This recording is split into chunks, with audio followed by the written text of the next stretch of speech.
The first red flag wasn't Ava Denton's smug little smirk at the Wednesday strategy meeting. It was the silence that followed my update slide, 12 months of pre-dawn calls with Brussels, 18 regulatory appendices, and a cost synergy roadmap so clean you could lick your fingerprints off it, and no one said a word. Not a nod, not a question. Just the CFO clearing his throat and saying, "Let's have Ava walk us through the post-close brand consolidation plan." I was still holding the clicker. I'd seen that look before. Like you're already ghosted, but they're pretending not to know your name until the lease is up. 11 months I'd given this merger. 11. Molding egos like clay, greedy investors, nervous Belgians, our own paranoid Sizo, who still thinks the EU is one giant fishing scheme. I'd carried this thing like a tray of crystal through a frat party. And now I was being sidelined for junior analyst, whose only experience with Belgium was probably Stella Artois and TikTok accents. Anyway, if you're listening to this and haven't hit that subscribe button yet, go ahead and do it. 90% of you don't, and I get it, commitment's hard. But if you like hearing about corporate schemes and the quiet people who end up holding the detonator, it really does keep the team motivated. Also, hit like or don't. I'll still be over here doing PowerPoint jiu-jitsu in the dark, back to Ava. She had this unnerving habit of starting every sentence like she was about to cry, then ending it like she'd just won a Nobel.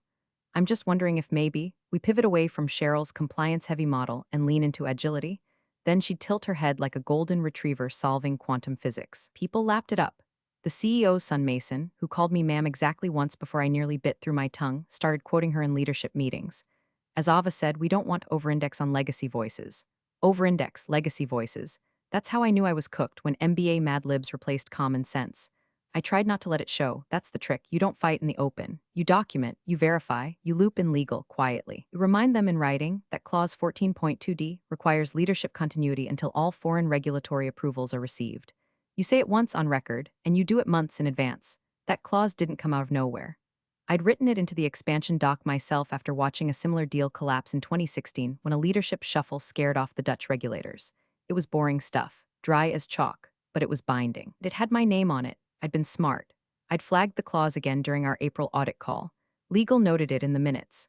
No one batted an eye, because no one, not even Ava in her Zara blazer and LinkedIn optimism, thought they'd be stupid enough to remove me before the close. But corporate stupidity is like mold, it thrives in silence. Within weeks, my name started vanishing from invites. Slide decks showed up in meetings with Ava's initials on cost charts. I'd spent 6 weekends massaging into coherence. Harlan, our CFO, started calling Ava Rising Star. She started calling me Cheryl in that slow, respectful tone people use with hospice patients and retired guidance counselors. The nail? I got an email, short, no salutation, from Harlan. To align with stakeholder expectations, please coordinate with Ava for a phased transition of your merger responsibilities. Your insights will continue to be valuable in an advisory capacity. Translation, pack your stuff. You're now the ghost consultant, but I didn't panic. I printed the email. I highlighted the date. I opened the file folder in my desk drawer labeled insurance, and I slipped the printout in, right behind the certified copy of the clause and the compliance memo I'd sent myself months ago, postmarked, notarized, timestamped. I didn't confront, didn't make noise. Let them think I was tired, checked out, defeated. I even brought in donuts one morning. Ava thought it meant I was letting go with grace. Letting go? Oh, honey. I was just checking the fire exits. 2 weeks after the donut drop, Ava started using my chair, not figuratively. Literally. I walked into the 8th floor war room on a Tuesday morning, coffee in hand, and there she was, perched in my chair, elbows on my annotated binder, fiddling with a Mont Blanc pen that definitely wasn't hers. She didn't even flinch when she saw me. Just said, "Oh, Cheryl, didn't realize you were still coming to these." Still, like I was a leftover meatloaf in a break room fridge. I stood there longer than necessary, long enough to let her stew in the awkwardness she clearly didn't feel. Then I turned, walked out, and rode the elevator down without pressing a single button. Just needed a moment to remember how not to scream in corporate fluency. Back at my desk, I checked my inbox. The pre-meeting strategy thread, I wasn't CC'd. The analytics run from finance, sent straight to Ava. A legal query from our Brussels counsel, an issue I flagged months ago, forwarded to Ava D. M and a liaison. M and a liaison. Funny. No one told me I'd been replaced, they just updated the cast and hoped the audience wouldn't notice. The tipping point came Thursday afternoon when Harlan summoned me for a quick sync. CFOs don't sync, they plot, but I went anyway, clutching my notes like a freshman clinging to a final paper. "Cheryl," he said, gesturing to a chair that used to be mine when this was still my project. "This isn't a demotion, it's optics." There's that word again. Optics, the golden parachute for every gutless decision in middle management. He continued, "You've been instrumental, truly, but the board feels we need someone who can carry the narrative into post-close. Someone, future-facing. Future-facing apparently meant 28, social media fluent, and photogenic in candlelight. Mason, the CEO's son, had posted a boomerang of Ava at a wine bar with the caption "Deal Queen Crown" the night before. Signer Tech's post-merger voice, apparently, was a looping gif of Ava clinking glasses with a hashtag. Harlan smiled like he was doing me a kindness. "So I'd like you to transition key responsibilities to Ava over the next few weeks.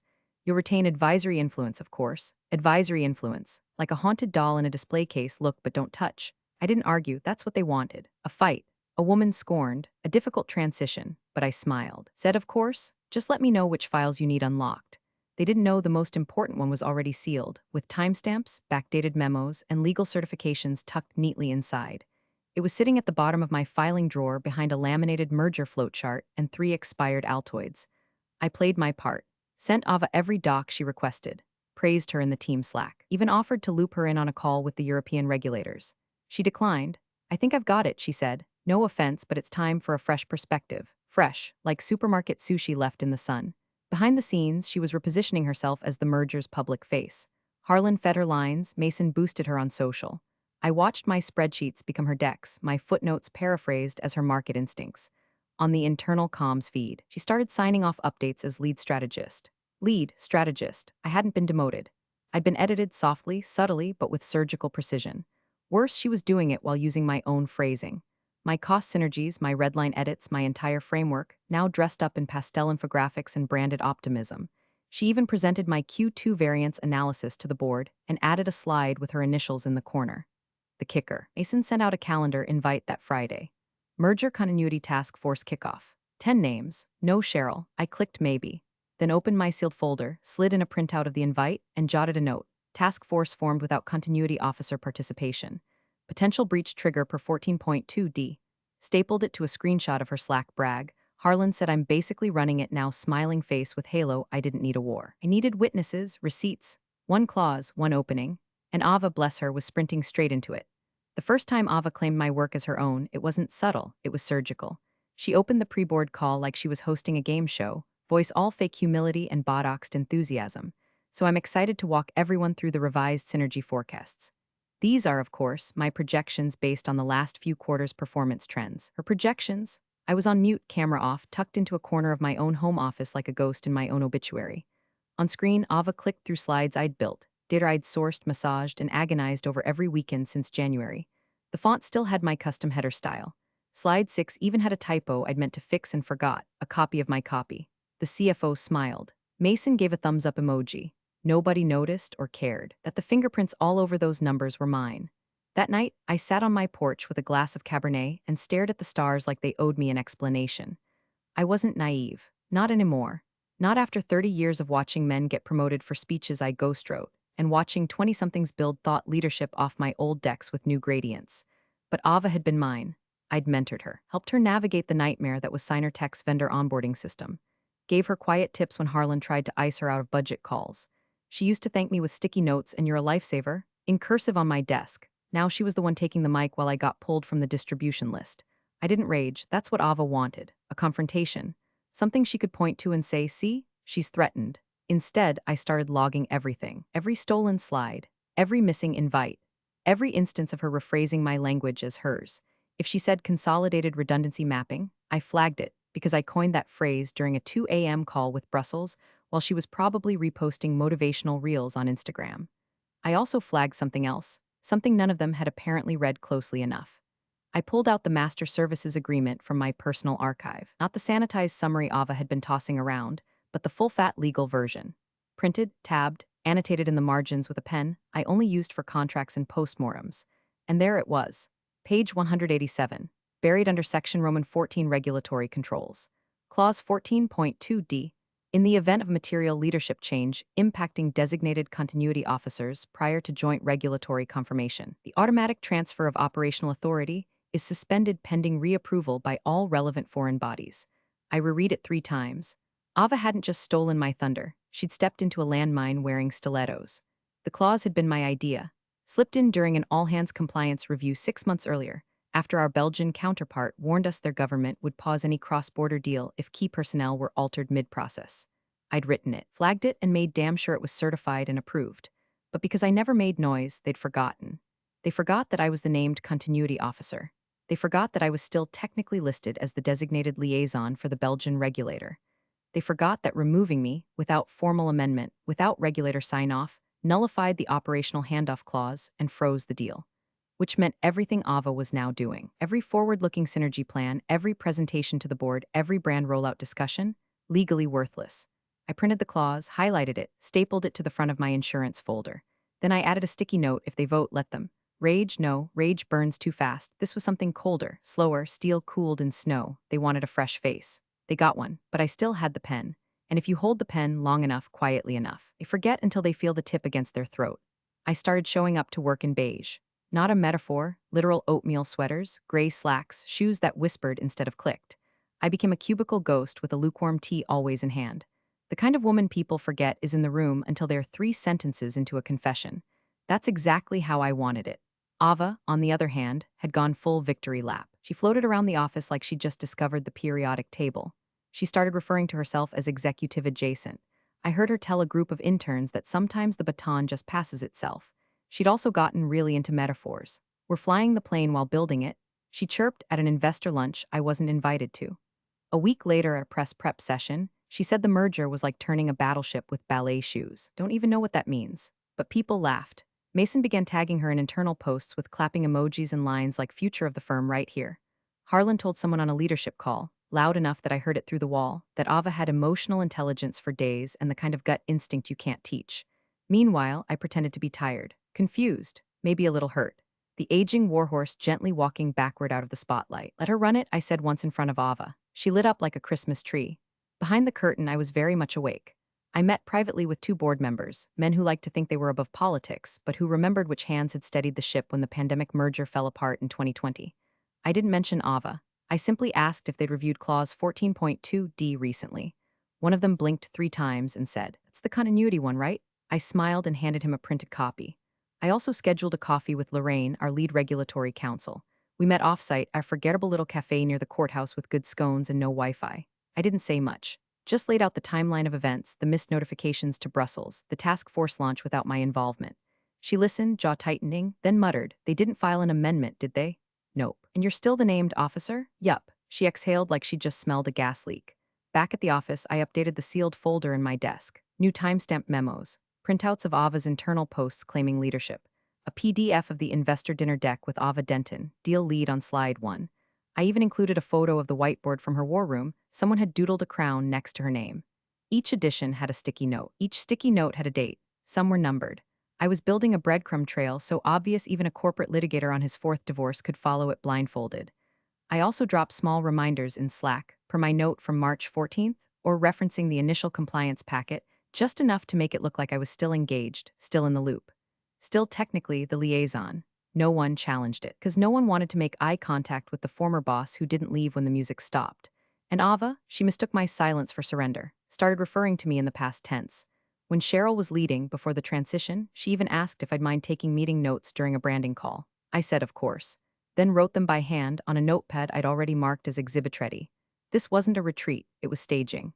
Let her sit at the table. I was just setting the place. It's funny what corporate calls strategy is usually just drama in khakis. But what I was doing, it was actual strategy. Not brainstorms over bagels or slide decks with swoosh animations. No hashtags, no clapping gifs, just the slow, deliberate turning of screws. It started with a manila envelope. I sat at my kitchen table, no music, no wine, no distractions, and drafted a formal breach notice under Clause 14.2D. Clean language, no theatrics. Just a clinical accounting of Ava's assumption of authority, her exclusion of the designated continuity officer, me, and the subsequent violation of the regulatory stipulation binding both firms. I ran it by my external counsel, a woman named Grayson I'd worked with for years. No nonsense. She once sued an ex-employer for trying to claw back her maternity leave. She read the notice and just said, "Damn, that's airtight, we timestamped it." Backdated it to the day Ava formed the task force without notifying the Belgians. I'd already archived all the documentation, calendar invites, Slack screenshots, investor decks with her signature, emails she forwarded to regulators using her own title. Grayson nodded slowly as she flipped through the file. "They never rescinded your designation." "Nope." "And no one amended the clause or notified the oversight committee?" "Nope." She smiled like a woman watching a train she didn't like drive straight into a wall. Next, I reached out to Olivier, the regulatory liaison in Brussels. We'd worked side by side for months, me explaining the tangled spaghetti of American corporate culture, him walking me through every hand-signed stamp the EU still loves so much. Has Ava been in contact? I asked. He blinked, confused. Ava, no. Who is Ava exactly? I explained delicately that there had been an internal realignment of roles and that I'd been, as they say in the States, gently removed from the throne. He frowned. But we have not received replacement documentation. You are still continuity officer. If that changes, the process resets. Understood, I said. Would you be willing to confirm that in writing? He did, politely, diplomatically, but with enough bureaucratic steel to make the clause ring like a church bell. I printed the email, stapled it to the breach notice, filed both in the growing file labeled contingency, active. Then came the moment I'd been saving like a ceremonial matchstick. I took the original compliance report I had authored months ago, the one outlining all regulatory obligations under Clause 14.2d, and added a detailed addendum titled Deviation Events, Ava Denton, 03.07 present. It outlined each unauthorized decision made under her leadership, including the investor dinner, press releases, and her documented title change. I printed it on thick cream stock, initialed each page, took it to the post office, requested a notary, signed it under oath, then mailed it to myself. It arrived 3 days later in my mailbox with a perfect federal timestamp. I didn't open it, just slid it into my desk folder behind the whiteboard photo, and Ava's I've basically got this Slack screenshot. Let them call it petty. It was legal. Every whisper Ava turned into a title, every credit she claimed, every seat she slid into like it was warmed for her, that was my rope. I didn't need to tighten it. I just needed to wait until she danced too close to the drop. And she was dancing faster by the day. The week before the quarterly board meeting, Ava strutted past my desk wearing a blazer that still had the tag hanging from the sleeve. That told me two things. One, she wasn't planning on returning it, and two, she thought this was her coronation. Big week, she said, tossing her hair like she'd just secured peace in the Middle East. You coming to the board session, or? She let the sentence trail off like a loose thread on a cheap dress. I'll be attending, I said. Just observing. Her eyes narrowed. She didn't like that. Observers don't clap. They don't endorse. They watch. Ava prefers rooms full of mirrors. I had become a wall. By that point, she was being openly referred to as the future of the firm. The CEO praised her on a shareholder webcast, calling her a dynamic new voice driving strategic vision. Harlan, that spineless weather vane of a CFO, said she brought next-gen energy. A phrase I'm sure he pulled out of some overpriced consultant's report. She'd replaced my gravitas with volume, my silence with selfies, my footnotes with flair. And for most of the board, that was enough. They didn't want continuity, they wanted charisma. Predictability bored them. Headlines thrilled them, and Ava was printing her own. They scheduled a vote for the board meeting to formalize post-merger leadership roles. The email said it like it was a technicality. But I knew what it was. It was the axe. I made no waves, no emails, no last-minute speeches, just a quiet looking forward to attending when asked. Not even Ava could spin that into resistance. Instead, I spent that weekend the same way I used to prepare for budget meetings, methodically, ruthlessly, with jazz on low and a red pen that didn't hesitate. I reviewed every clause again, every timestamp, every moment she had stepped out of her lane and called it a promotion. Then I printed one final set of documents: the breach notice, the regulatory confirmation from Brussels, the notarized compliance report, the annotated timeline of Ava's overreach, a short cover letter signed by my attorney, pre-reviewed, with language so dry it could sand wood. I slipped everything into a navy blue envelope, heavy cardstock, simple gold clasp. I carried it into the office Monday morning like a wedding invitation to a funeral. No one noticed. The office was buzzing with anticipation. Ava had moved into one of the corner conference rooms. She decorated it with eucalyptus and a letterboard that said "Lead" like a lady in crooked plastic font. I watched people peek in, cooing like she'd just had a baby. At lunch, Mason posted a blurry photo of her in front of the Signer Tech logo with the caption, "New Era, #deal Queen." She liked it from both her accounts. That afternoon, I walked past her open door. She was practicing a speech. I only caught one line, and while Cheryl laid the groundwork, I've had the honor of lifting it into the future. That one stung. Not because she said it, but because she actually believed it. Back at my desk, I opened the drawer, pulled out the sealed envelope, and held it for a beat, the weight of it, the finality. I slipped it into my purse without a word. The moment had finally arrived. Let her climb. The higher the pedestal, the farther the fall. The boardroom smelled like too much cologne and overconfidence. 8 people sat around a glossy walnut table that cost more than my first house. Behind them, floor-ceiling windows framed the skyline like a threat. I took a seat in the corner, observage. No placard, no coffee. Just a chilled bottle of corporate indifference placed 3 inches too far from reach. Ava stood near the head of the table in a lemon-yellow blazer, so blinding it deserved its own non-disclosure agreement. Mason lingered behind her, arms folded like a proud stage dad. Harlan adjusted his cufflinks twice. Everyone else sipped espresso like they were about to witness a routine agenda item, not a low-grade mutiny. The chair cleared his throat. Let's move to the final item, merger leadership continuity. Ava lit up. This was her moment. The room leaned in, not because they cared, but because they smelled performance. And Ava, she came rehearsed. She stepped forward with a pre-folded note card, yes, a note card, and began, as many of you know, I've been leading the integration process for the Signer-Tech-Galdron merger over the past several weeks. With great respect for Cheryl's contributions, the task force has voted to formalize a leadership transition. Effective immediately, we're removing Cheryl Langston from all merger-related operations. She paused, waited for the applause. There were a few polite claps. Harlan nodded like he'd just taste-tested a dry martini. Mason smirked in my direction, probably expecting a tear, a flinch, something. I gave him nothing. I stood slowly, smoothed my jacket, walked forward, not rushed, not angry, just precise. I set my navy envelope down in front of Ava and looked her square in the eye. Here's a parting gift, I said, just loud enough for the room to still. Ava blinked, caught off guard. What's this? Clarity, I said. Something your deck's missing. She reached for it, but the chair cut in, tone suddenly tight. Is this a legal document? Yes, I said calmly. Relevant to the clause you're about to breach. One of the board members, Wilcox, the only one who still read his packets, leaned over and whispered to the chair. Wait, she wasn't officially removed in writing? Ava looked at Harlan. Harlan looked at the floor. The room went still. Ava opened the folder. Her smile evaporated. It started with the certified breach notice. Then came the printed emails, the Slack logs, the timestamp proof of her unauthorized role assumption. The clause 14.2d was printed in bold. Beneath it, Olivier's letter from Brussels. No continuity officer change acknowledged. Any unauthorized leadership transition invalidates merger approval pending recertification. Her hand froze on the notarized compliance packet. I could see her lips moving, reading ahead, trying to find the lifeline. None was there. The chair flipped to the final page. His jaw clenched. We've got a serious problem. Ava stammered, but Harlan said, he said. I said we had board support. Harlan muttered weakly. I assumed Cheryl had been. You assumed? The chair snapped. We're on the brink of invalidating an international deal because you assumed? I stayed silent. Let them squirm. One director picked up the phone. Another was already flipping through the legal packet like it was a bomb manual. Ava's voice wobbled. I didn't know about this clause. No one told me. That's why we have continuity officers, I said softly. She looked at me like I'd thrown her off a ledge. In truth, she jumped. I just removed the trampoline. They wanted drama. What they got was doctrine. No yelling, no crying. Just a clause, a folder, and a pen, and I still had mine. Ava kept flipping pages like maybe, if she just turned fast enough, she'd find one that absolved her. She didn't. The folder was a legal autopsy, and every document screamed the same cause of death: arrogance in high heels. Right on top, Clause 14.2d, regulatory continuity requirement. Bold, underlined, annotated in red ink that matched my lipstick. Next, a letter from my attorney, written with the kind of legal calm that only exists to cradle a hammer mid-swing.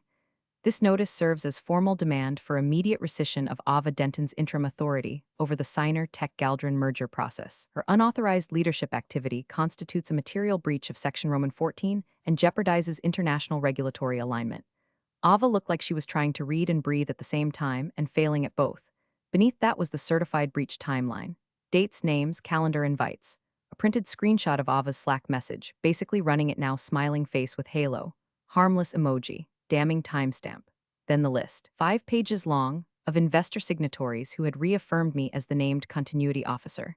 Some of the names on that list hadn't spoken to Ava once, but they remembered who showed up at 6:45 a.m. for every pre-dawn Euro call, who kept the deal alive when half the board was still recovering from their IPO hangovers. Harlan tried to jump in.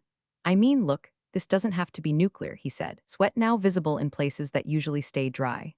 We can walk this back. I'm sure there's a workaround. There isn't, said Lorraine, our regulatory counsel, standing up with the posture of someone who'd been warning these idiots for months. Per Clause 14.2d, any change to the named continuity officer must be pre-approved by all international regulatory parties prior to operational shift. That didn't happen. This document confirms that. She tapped Olivier's letter for punctuation. His exact words: no new officer acknowledged, no amendment received. Any deviation is considered breach of protocol and triggers a re-review process. Ava looked at Mason. Mason looked at his phone. The CEO's son had finally run out of gifts. I didn't mean to breach anything, Ava mumbled, voice cracking. I didn't even know that clause was in there. Well, I said quietly, that's the difference between drafting a deal and posing with one. No gloating, just fact. The chair leaned back, face pale. If this gets flagged by Brussels, they'll halt certification. Lorraine nodded, and once they re-review, there's no guarantee they won't request updated terms, or worse, rebid. The silence in that room got so thick you could have spread it on toast. One board member turned to Harlan. Did you sign off on this? I thought Cheryl had stepped down, you thought. Wilcox, still flipping through the folder, said what no one else wanted to. This isn't a stumble. This is a procedural collapse. Every presentation Ava's given, every decision made under her direction, it's all potentially void. Ava finally looked at me, really looked at me. Like maybe now she saw what I was made of. Not bitterness, not revenge, structure. Discipline, and a clause she never even saw coming. I didn't say another word. I didn't need to. The air had shifted. The room that once rolled its eyes at my caution was now gripping the sides of their chairs like passengers mid-turbulence. And I just sat back, let the altitude drop, let them feel the claws hit. The silence in that boardroom was the kind that doesn't follow drama, it follows revelation. No shouting, no apologies, just the dawning awareness that they'd handed the keys to someone who never read the map. Ava sat frozen, one manicured hand still clutching the now useless folder like it might suddenly change its contents out of mercy. It wouldn't. The chair rubbed his temples and said, flatly, we need to correct course immediately. Lorraine nodded. That begins by reinstating the continuity structure as defined in the original documentation. Cheryl is, by every legal and procedural metric, still the officer of record. It wasn't a suggestion, and that was my cue. I stood without hurry, walked to the head of the table, the seat Ava had claimed in every meeting for the past 2 months, and gently picked up the deal binder she'd been using. I didn't even look at her. The binder had tabs in the wrong places. A bullet point font I hadn't used since 2015. It smelled like perfume and premature celebration. I carried it to the side table and set it down, quietly, finally. Then returned to the head of the room with my own binder, thicker, worn, corners dog-eared from late nights and real work. I placed it in front of me, centered it, and clicked it open. Then, just loud enough for the room to feel the temperature shift, I said, let's continue where I left off unless you'd rather start over with the regulators. The chair didn't even blink. No, proceed, no more votes, no more optics, no more Ava. Mason vanished into his phone. Harlan stared at his lap like maybe there was a trapdoor. Ava didn't move at all, just kept her eyes fixed on the middle distance, face slack, voice gone. I began walking the board through the updated cost synergies, the partner transition strategy, the regulatory next steps, all of which had been frozen in place since they cut me out. But now they listened, really listened, not because I raised my voice, because I never had to. Halfway through, Wilcox nodded and murmured, we should have stuck with this from the start. And I just kept going, slide after slide, fact after fact, prepared, quiet, irrefutable. And as I flipped to the final summary page, I glanced toward the folder still lying open in front of Ava, its documents splayed like bones in a forensic scene. They had tried to erase me, tried to replace caution with charisma, structure with spectacle. But the deal hadn't moved forward until I did. They gave her a vote. I wrote the rules. Still my pen. You're the real MVPs of the office jungle. Thanks for watching. Smash that subscribe button, or the coffee pot might just forget your next brew.